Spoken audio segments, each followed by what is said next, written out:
Hey, welcome to RedPill Diaries, great. So, at the moment, doing things that are left. I mean, I couldn't be bothered doing for a while. And I was speaking to my brother the other day.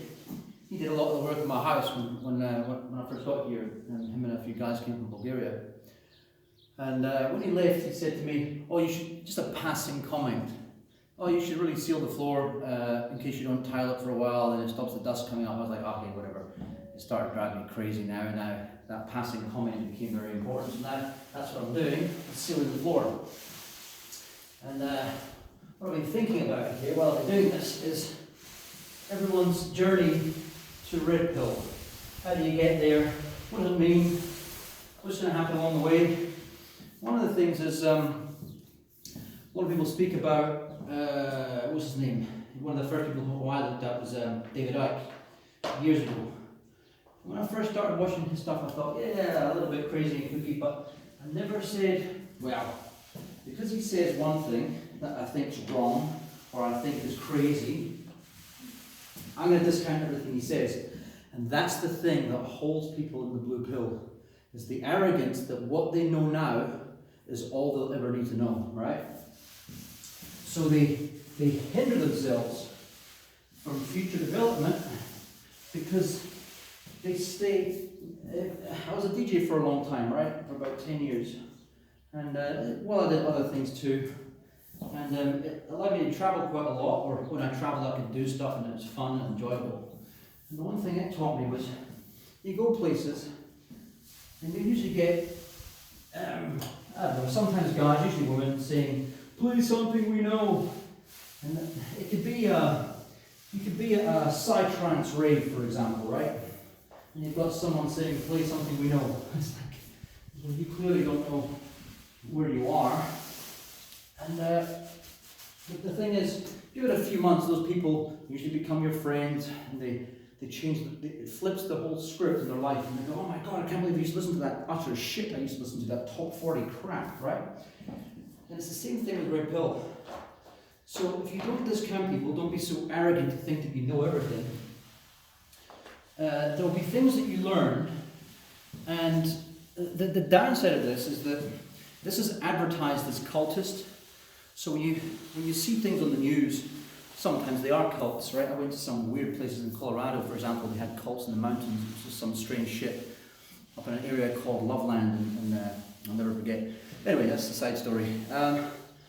But you can benefit, this is the whole point of it, right? Everyone gets red pilled in their own way, through their own methods, and no one knows everything. So what you're doing is harnessing the hive mind of like-minded people who have the same inquisitive nature you do. Don't just buy everything that's fed to them. "Oh, well, the government told us that, so I mean, that must be, that must be how it happened. Because we were told by the people that we believe to tell us the truth, who are usually lying, and no matter how many times they lie, we still believe their bullshit. And we still defend it against people who don't believe their bullshit. For example, David Icke. And it's funny how as time goes on, the first thing that made me almost become like a typical quisling, blue pill moron, and say, I'm not going to watch his stuff anymore, was the lizard thing, right? Now, the more time goes on, the more I wonder to myself, is that figurative?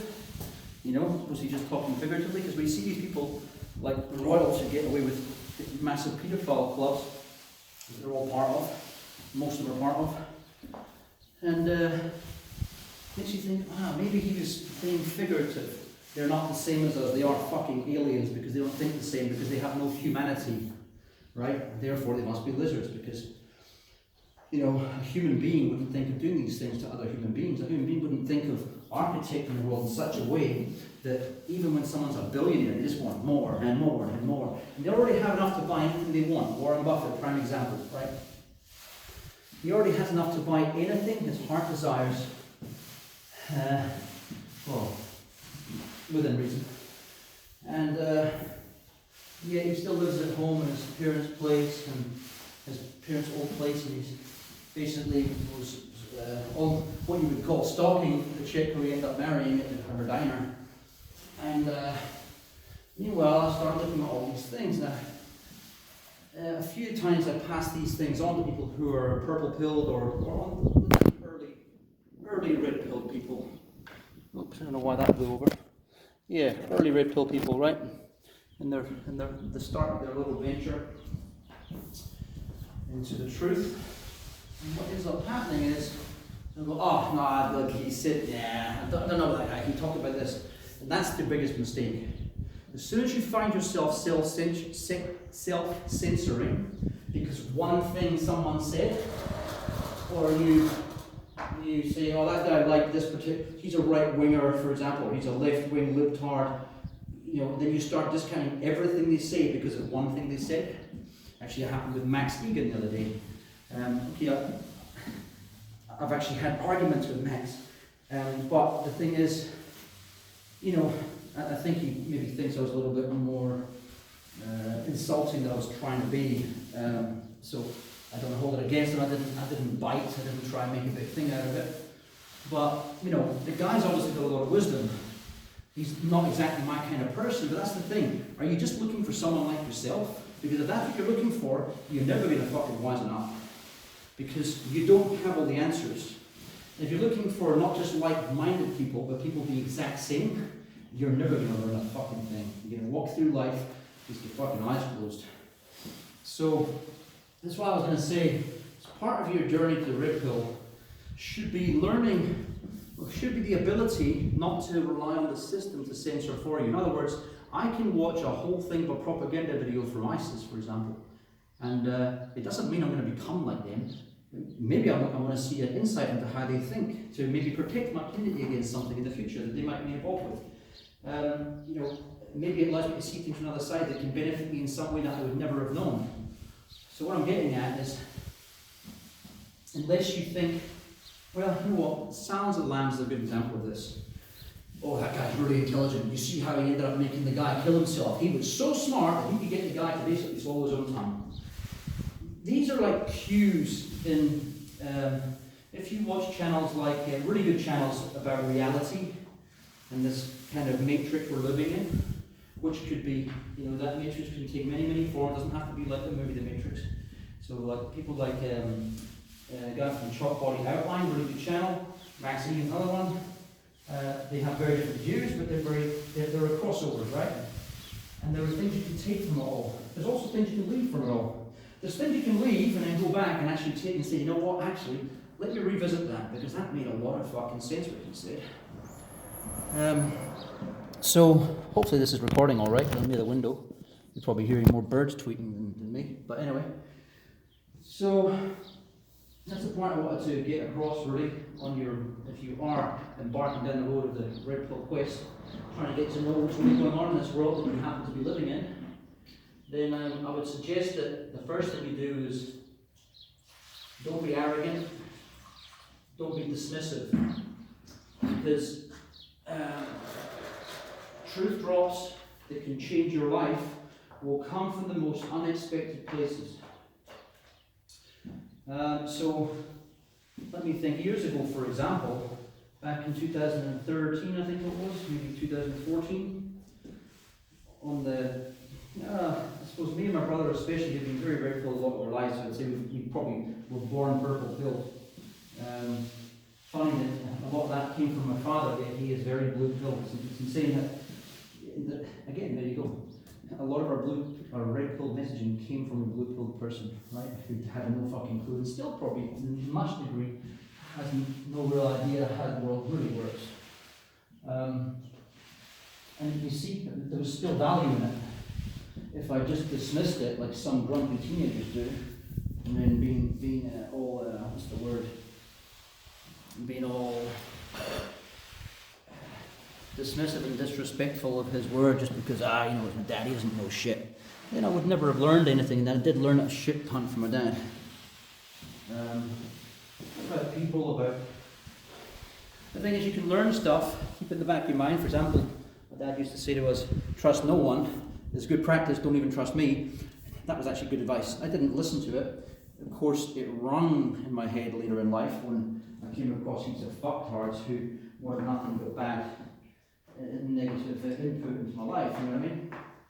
So it was still positive lessons overall. And that's all I was going to say. Just don't dismiss anything anyone says. So, as I say, I started off maybe believing about 1/10 of the things that David Icahn would say. I'm at a stage now where I believe probably about 80% of what he says. Actually, well, when I say believe, I don't think the guy's lying to us ever. I just think he's human, and he might go down the wrong rabbit hole sometimes, but then again, that's also still my journey. I could be the one who's mistaken, he's 100% right. And I won't find that out until I take more time. Again, in movies that teach you that indoctrination, like these cult films, or like I was saying before, the Silence of the Lambs, oh, look, that's how powerful it is. Oh, look, Russiagate. Look at the Democrats telling us that, basically trying to tell you that what you're seeing with your own eyes isn't true because Russia. It's the most cognitive cop-out that you can ever imagine, and people accept it. No, it's just Russian. It's just triple Russian trolls. You're watching something that's happened. For example, Julian Assange, right? Look what happened in those, the Podesta files, but more so in the, what Benghazi, what's it called? The ones that showed the soldiers shooting children and all sorts of stuff. Now, he was hunted and has now been captured for the crime of exposing the truth, right? Now, the crime for exposing the truth seems to be a far greater crime than the crime of actually killing a whole bunch of people. So mass murder is effectively being accepted, mainstream accepted. I don't know that that's the Russians, that's Julian Assange and blah blah. He caused a lot of problems for our country and he put people in danger. Well, you know what? The danger factor was something that may have happened. It was a theoretical possibility that might have happened. But what did happen was a bunch of fucking soldiers killed a bunch of innocent people. And we're laughing about it like it runs some fucking video game. And this is obviously the biggest crime of our generation, is what's happening to him right now. And yet, people are still accepting it as if he's still the bad guy. It's fucking insanity.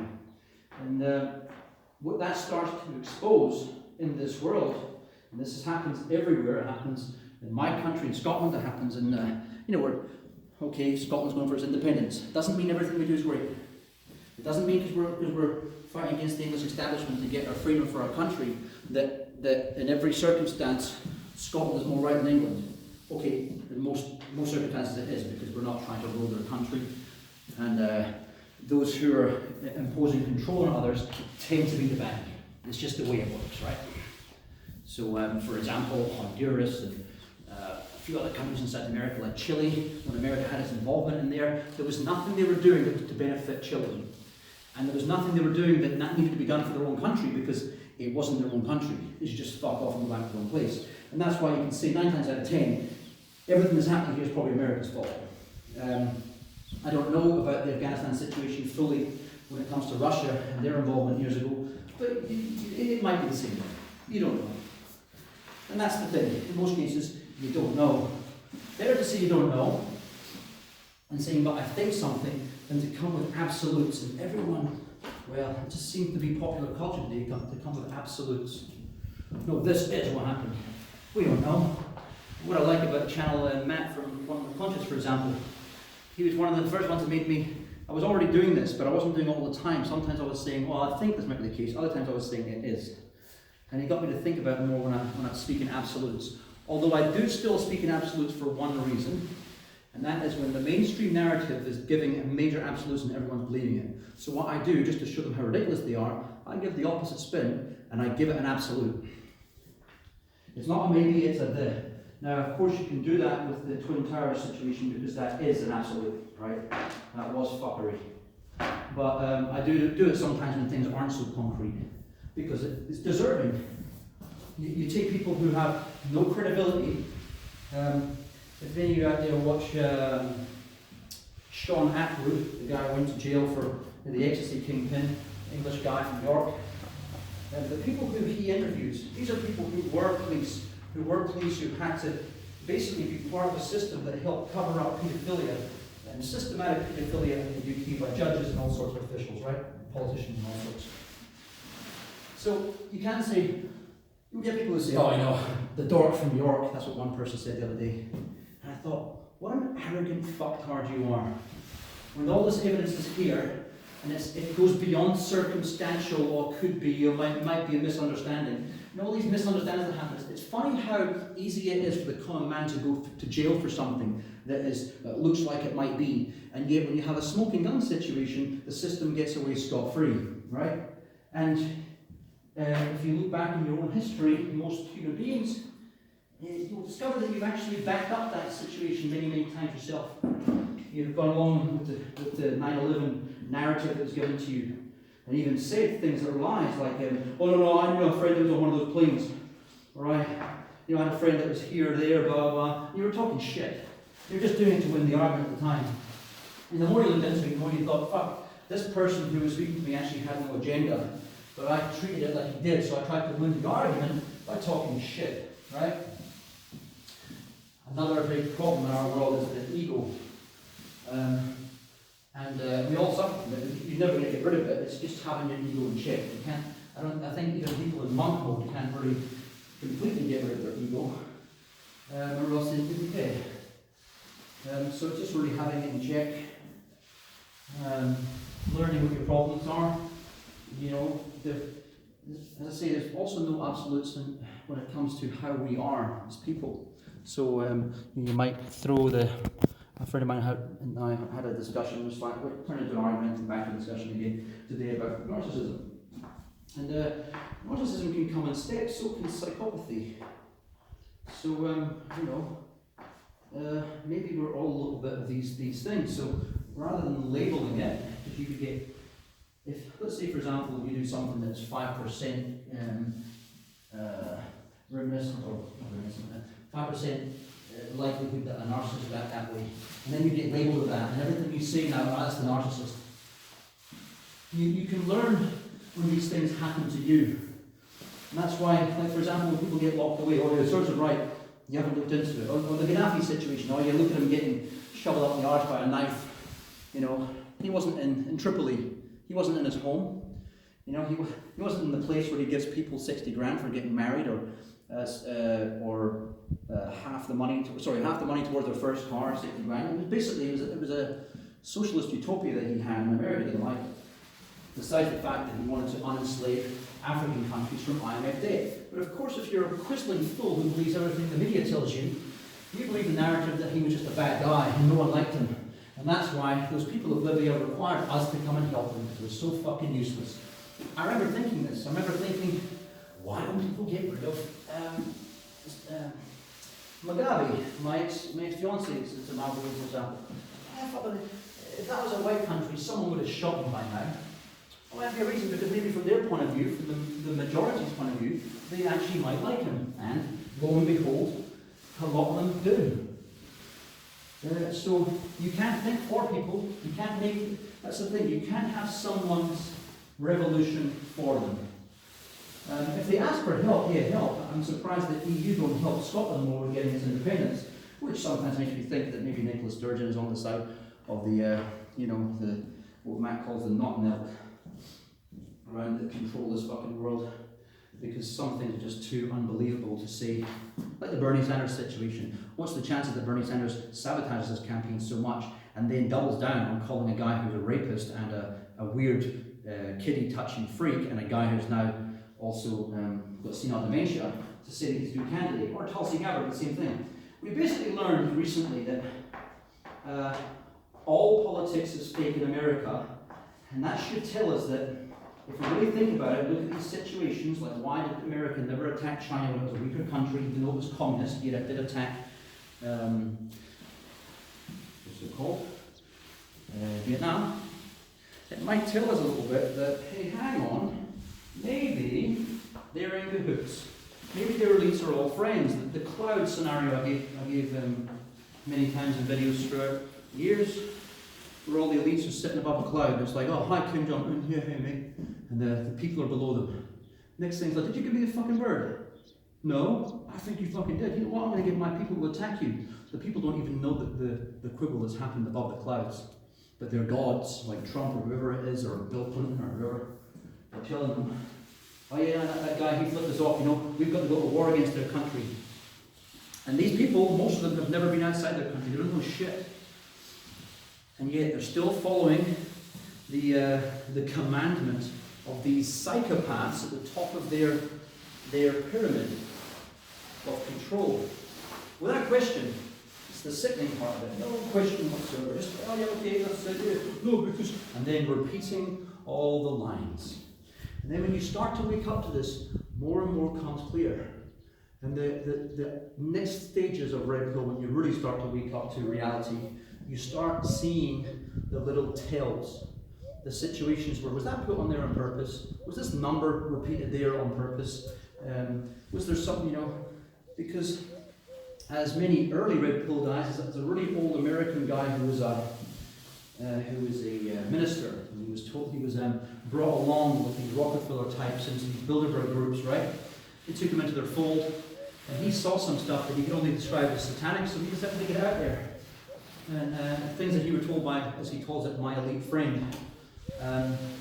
He couldn't say it until the guy had died. The guy had died, and then he started telling me all these things, and they sounded pretty credible to me. Although you can just say, well, maybe the guy's got an active imagination, or maybe the things that he's saying align kind of perfectly with history that we've seen.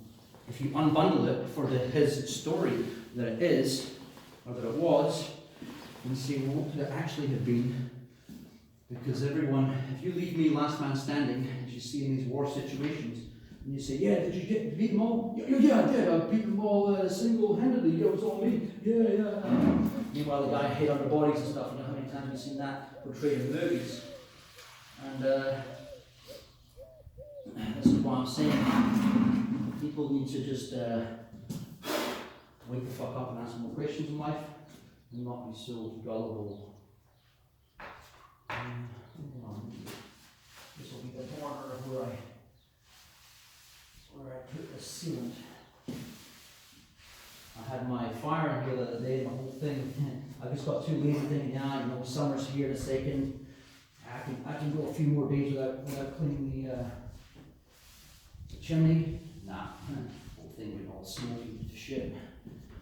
So now, I thought, since it's all dusty and you can clean the place, let's do it while I've got some time. But at the same time, as I was saying to my brother, he had the same thing to say to me. It was quite funny. It's like, yeah, I wanted to do this stuff in my house, but he lives in Bulgaria. I'm in Slovenia. He says, yeah, I want to do this stuff, but I'm just thinking, what if it gets destroyed soon? I was thinking the same thing. What if I've got incoming missile because all the governments of the world start taking us out, because that's the Agenda 21. That's the Georgia Guidestones prophecies or guidance. What they should do, maybe giving us a heads up on what these creatures are capable of and what they're actually planning. Who knows? But, again, I could just say, mumbo jumbo, let's discount that because it's inconvenient to think about, because it's making my little blue-pilled brain go all fuzzy, and it's giving me thoughts that I don't want to deal with. Hey man, check this out. Like I said, I said it in a comment on someone else's video actually, that they get these kind of people that, remember, when you have conversations and you're fucked up in a club, not a club like a rave or something, or a festival, and you're having deep conversations with a group of people, and some fucktard comes along, and he just injects himself, and he just wants to talk about drivel. But then he says, like, dude, can you just, right, you say something, it's usually me, right? Dude, we're talking about this, if we're gonna interject, do you want to interject something that's even fucking vaguely in the same subject? What those people are is they're sent in by the system like an Agent Smith, right? To derail your conversation. Alert, someone's waking people up. Send in Agent Smith. Oh yeah man, wasn't that some pretty good fucking beers we had? Did you see those pills we had? Oh yeah, they were great. Fuck, shut the fuck up. And they keep on going and going like a fucking wind up. Toy, they won't shut up. There's one guy in London years ago. This guy, Lucky Phil, who I know from South Africa, he's a DJ as well. And we got to a party in his place, and he's looking out towards this area called Victoria Docks and the Docklands.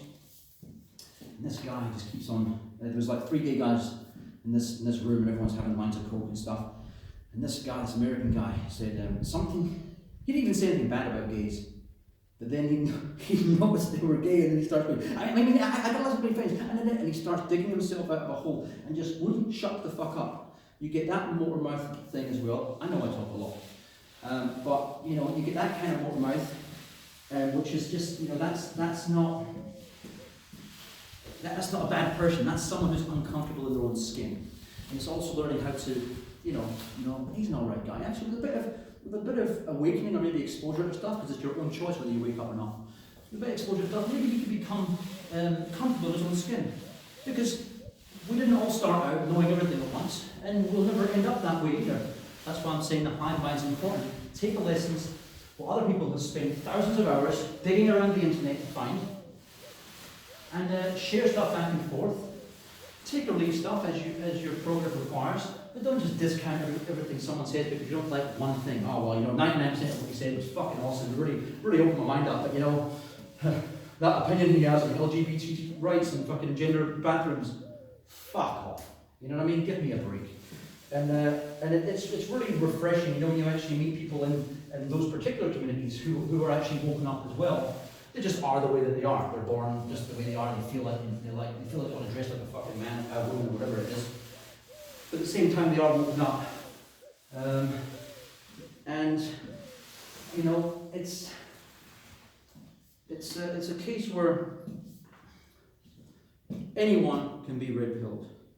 And it doesn't necessarily have to change your fundamental thinking because you're just born the way you are. But to learn from the perspective of all different sorts of people, and that includes cultures, is not a bad thing. What I learned quite young, I travelled shitloads throughout my life, right? And because I was insecure about my lack of experience, that's how it started. And that started because I liked older women. So I went with women like 10 years older, and I was like, even when I was 15, I was with a girl who was 19 twice, 19. Carolina got murdered in South Africa, and Natalie was an English chick. And they went to a high school called Athlone, which is near my high school in South Africa, John Martin. And then later in life, I had a relationship with a chick called Chantel from New Zealand, married chick. Quite tight gang relations and shit, and very experienced and, you know, doing well and smart as hell. So it's like, you know, I had an insecurity, like, oh, my chick knows way more than me, she's been all around the world and knows more about Scotland than I do, been everywhere in Scotland, you know what I mean? Of course, I've been probably more in New Zealand than she had at that time. But, so that insecurity that I had drove me to get more experience. So I thought, oh, I put myself in situations I probably shouldn't have just to gain more experience. I did things, I did jobs and stuff I shouldn't have probably done, like dealing, for example. Part to get notoriety and because of ego, and part of it because I wanted to get experience, and part of it because it was fun. So on those times that the range of people who I met in these different places was, I think, invaluable to the progression, or what I see the progression in my mind, and what others, if we look back in the 50s, might say, right, we've looked at this guy and we've seen what he's about, and we think he should be put into a home, a mental insane home, because he's got wrong thinking. And now we're living in that era that this is becoming this, what do you call it? What's his name again? Orwellian novels are starting to look a little bit more like reality. And things by Philip K. Dick as well, and others like that. People who were thinking beyond their time, because they can say, well, you know, this doesn't exist now, but it probably can exist at some stage. If we can think it, and it's not too crazy, like, yeah, I want to be able to snap my fingers and create a planet. Well, it's kind of dumb. It might still be possible eventually, but, you know, that might go in the back burner for something for a few billion years' time. But something like talking on a cell phone in the 1950s, maybe that is believable. Maybe it was available back then, we just didn't know about it. Since everything's hidden from us. Since our money is spent against us. You know? I'm really looking forward to having a room that doesn't kick up dust. Because my dog has got a habit of moving his bed around and then digging it like he's digging his toy. Anyway, I don't want to talk too long here. yeah, I'll just leave it at that. This is Craig, RedPill Diaries. I've been me, you've been you. Bye.